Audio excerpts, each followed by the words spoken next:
Papa Benedicto XVI. Audiencia General, 24 de mayo de 2006. La Iglesia existe en las personas. Pedro el Apóstol. Queridos hermanos y hermanas, en estas catequesis estamos meditando en la Iglesia. Hemos dicho que la Iglesia vive en las personas y por eso, en la última catequesis, comenzamos a meditar en las figuras de cada uno de los apóstoles, comenzando por San Pedro. Hemos visto dos etapas decisivas de su vida: la llamada a orillas del lago de Galilea y luego la confesión de fe: tú eres el Cristo, el Mesías. Como dijimos, se trata de una confesión aún insuficiente, inicial, aunque abierta. San Pedro se pone en un camino de seguimiento. Así, esta confesión inicial ya lleva en sí como un germen la futura fe de la Iglesia. Hoy queremos considerar otros dos acontecimientos importantes en la vida de San Pedro: la multiplicación de los panes, narración en la que escuchamos la pregunta del Señor y la respuesta de Pedro, y meditaremos también la llamada del Señor a Pedro a ser pastor de la Iglesia Universal. Comenzamos con la multiplicación de los panes. Como saben, el pueblo había escuchado al Señor durante horas. Al final Jesús dice: están cansados, tienen hambre, tenemos que dar de comer a esta gente. Los apóstoles preguntan: ¿pero cómo? Y Andrés, el hermano de Pedro, le dice a Jesús que un muchacho tenía 5 panes y 2 peces. Pero, ¿qué es eso para tantos?, se preguntan los apóstoles.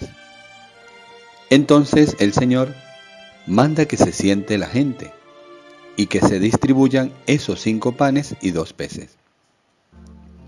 Y todos quedan saciados. Más aún, el Señor encarga a los apóstoles, y entre ellos a Pedro, que recojan las abundantes sobras: 12 canastos de pan. Juan 6, 12, 13. A continuación, la gente, al ver este milagro, que parecía ser la renovación tan esperada del nuevo maná, el don del pan del cielo, quiere hacerlo su rey. Pero Jesús no acepta y se retira a orar solo en la montaña. Al día siguiente, en la otra orilla del lago, en la sinagoga de Cafarnaúm, Jesús interpretó el milagro, no en el sentido de una realeza de Israel, con un poder de este mundo, como lo esperaba la muchedumbre, sino en el sentido de la entrega de sí mismo. El pan que yo voy a dar es mi carne por la vida del mundo. Juan 6:51.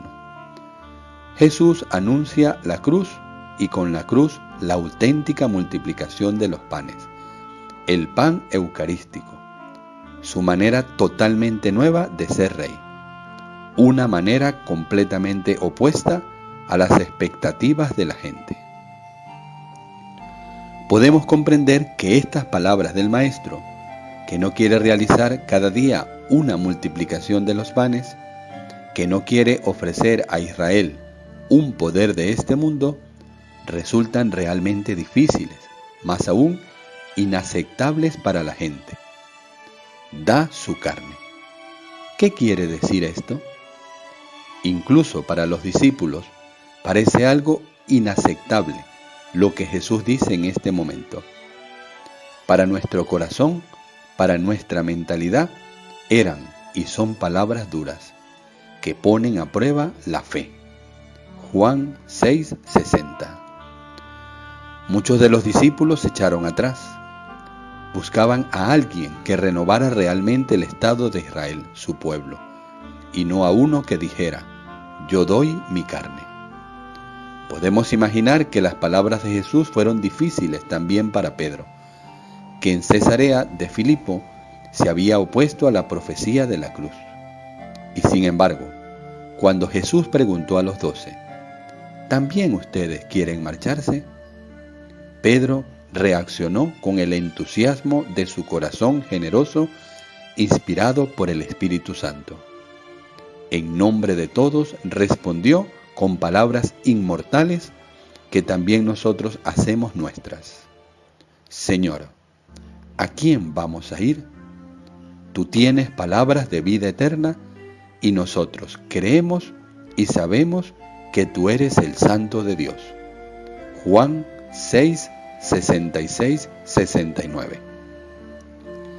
Aquí, al igual que en Cesarea, con sus palabras, Pedro comienza la confesión de la fe cristológica de la Iglesia y se hace portavoz también de los demás apóstoles y de nosotros. Los creyentes de todos los tiempos. Esto no significa que ya hubiera comprendido el misterio de Cristo en toda su profundidad. Su fe era todavía una fe inicial, una fe en camino. Solo llegaría a su verdadera plenitud mediante la experiencia de los acontecimientos pascuales. Sin embargo, ya era fe, abierta a la realidad más grande, abierta sobre todo, porque no era fe en algo, era fe en alguien, en Él, en Cristo. De este modo también nuestra fe es siempre una fe inicial y tenemos que recorrer todavía un largo camino. Pero es esencial que sea una fe abierta y que nos dejemos guiar por Jesús, pues Él no solo conoce el camino, sino que es el camino. Ahora bien, la generosidad impetuosa de Pedro no lo libra de los peligros vinculados a la debilidad humana. Por lo demás, es lo que también nosotros podemos reconocer basándonos en nuestra vida. Pedro siguió a Jesús con entusiasmo, superó la prueba de la fe, abandonándose a Él. Sin embargo, llega el momento en que también Él cede al miedo y cae. Traiciona al Maestro. Marcos 14, 66, 72. La escuela de la fe no es una marcha triunfal, sino un camino salpicado de sufrimientos y de amor, de pruebas y de fidelidad que hay que renovar todos los días. Pedro, que también había prometido fidelidad absoluta, experimenta la amargura y la humillación de haber negado a Cristo. El jactancioso aprende a costa suya la humildad. También Pedro tiene que aprender que es débil y necesita perdón. Cuando finalmente se le cae la máscara y entiende la verdad de su corazón débil, de pecador creyente, estalla en un llanto de arrepentimiento liberador. Tras este llanto ya está preparado para su misión. En una mañana de primavera, Jesús resucitado le confiará esta misión. El encuentro tendrá lugar a la orilla del lago de Tiberíades. El evangelista San Juan nos narra el diálogo que mantuvieron Jesús y Pedro en aquella circunstancia. Se puede constatar un juego de verbos muy significativo. En griego, el verbo phileo expresa el amor de amistad, tierno pero no total, mientras que el verbo agapao significa el amor sin reserva, total e incondicional. La primera vez Jesús pregunta a Pedro: Simón, ¿me amas? ¿Agapás mí? Con este amor total e incondicional, Juan 21:15. Antes de la experiencia de la traición, el apóstol ciertamente habría dicho: te amo, agapose, incondicionalmente. Ahora que ha experimentado la amarga tristeza de la infidelidad, el drama de su propia debilidad, dice con humildad: Señor, te quiero, filose, es decir, te amo con mi pobre amor humano. Cristo insiste: Simón, ¿me amas con este amor total que yo quiero? Y Pedro repite la respuesta de su humilde amor humano: Kyrie, Filose. Señor, te quiero como sé querer. La tercera vez Jesús solo dice a Simón: Fileismi, ¿me quieres? Simón comprende que a Jesús le basta su amor pobre, el único del que él es capaz, y sin embargo se entristece porque el Señor se lo ha tenido que decir de ese modo. Por eso le responde: Señor, tú lo sabes todo, tú sabes que te quiero. Filose. Parecería que Jesús se ha adaptado a Pedro, en vez de Pedro se adaptara a Jesús. Precisamente esta adaptación divina da esperanza al discípulo que ha experimentado el sufrimiento de la infidelidad. De aquí nace la confianza que lo hace capaz de seguirlo hasta el final. Con esto indica la clase de muerte con que iba a glorificar a Dios. Dicho esto, añadió: sígueme. Juan 21:19. Desde aquel día Pedro siguió al Maestro con la conciencia clara de su propia fragilidad. Pero esta conciencia no lo desalentó, pues sabía que podía contar con la presencia del resucitado a su lado. Del ingenuo entusiasmo de la adhesión inicial, pasando por la experiencia dolorosa de la negación y el llanto de la conversión, Pedro llegó a fiarse de ese Jesús que se adaptó a su pobre capacidad de amor. Y así también a nosotros nos muestra el camino. A pesar de toda nuestra debilidad, sabemos que Jesús se adapta a nuestra debilidad. Nosotros lo seguimos con nuestra pobre capacidad de amor y sabemos que Jesús es bueno y nos acepta.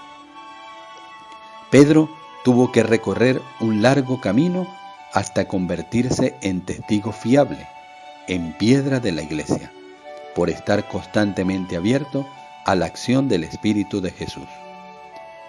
Pedro se define a sí mismo testigo de los sufrimientos de Cristo y partícipe de la gloria que está para manifestarse. Primera de Pedro 5:1. Cuando escribe estas palabras, ya es anciano y está cerca del final de su vida, que sellará con el martirio. Entonces es capaz de describir la alegría verdadera de indicar dónde se puede encontrar el manantial que es Cristo, en el que creemos y al que amamos con nuestra fe débil pero sincera, a pesar de nuestra fragilidad. Por eso, escribe a los cristianos de su comunidad estas palabras que también nos dirige a nosotros. Lo aman sin haberlo visto, creen en Él aunque de momento no lo ven.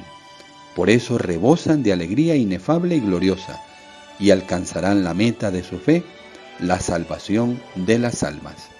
Primera de Pedro 1:8-9. Si te agradó nuestro video, suscríbete a nuestro canal.